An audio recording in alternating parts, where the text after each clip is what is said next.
Today, we are going to start drafting our narrative nonfiction essay using a Freytag pyramid. So, a Freytag pyramid we've talked about a lot in class. It's basically just plot structure. So, we're starting with our exposition, moving into our rising action, our climax, our falling action, and our resolution. And you might ask, why do we start with plot structure when we just have an idea of what we're doing? We haven't really started fleshing it out yet.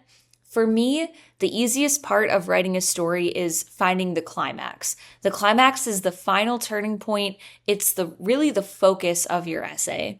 So we're going to start by figuring out what our climax is, and then we're going to find a way to build up to it. This is also just a recommendation for what works for me. You can try something else. If it works for you to start from exposition, you can do that as well. But for me, what works best is starting with the point that I think is the most important.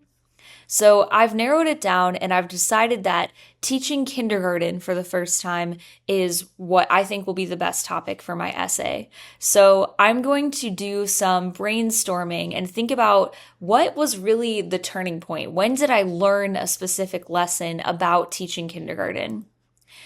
So I'm going to start by fleshing out some of my ideas for the climax.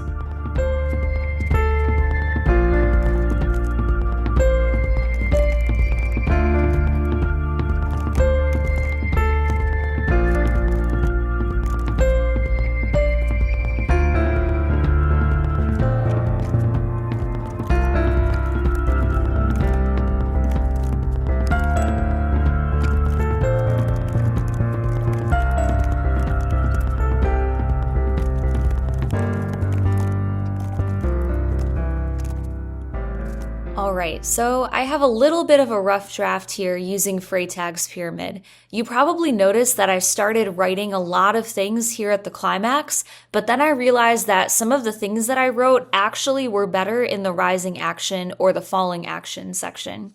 It can be really difficult to give our lives, things that really happened, this sort of narrative structure because we don't always see it with these kind of ups and downs. So it might take a little bit of erasing. You might have to move some things around to put it in the rising action or the falling action section. But what I eventually came up with was this was kind of a turning point, was the parent night when the student gave her speech perfectly, and she really showed the parents all that she had learned that school year. So I chose that as my climax. Something else that I would recommend that I did to protect students' privacy, I am giving them different names. So this girl's name isn't really Lila. It wasn't even her English name, but it's a good thing to do, especially if it's real people that you're talking about. If it's something that's kind of sensitive, you might want to change real names to pretend names just to protect everybody's privacy.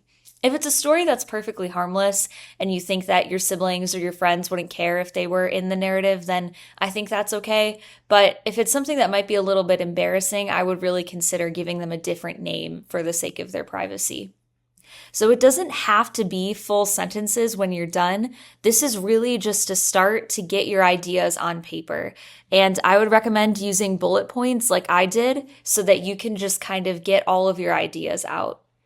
Once again, turn everything in, hold on to this, make sure you put your name at the top of your Freytag's pyramid, and keep it with all of your other papers to turn in your work at the end.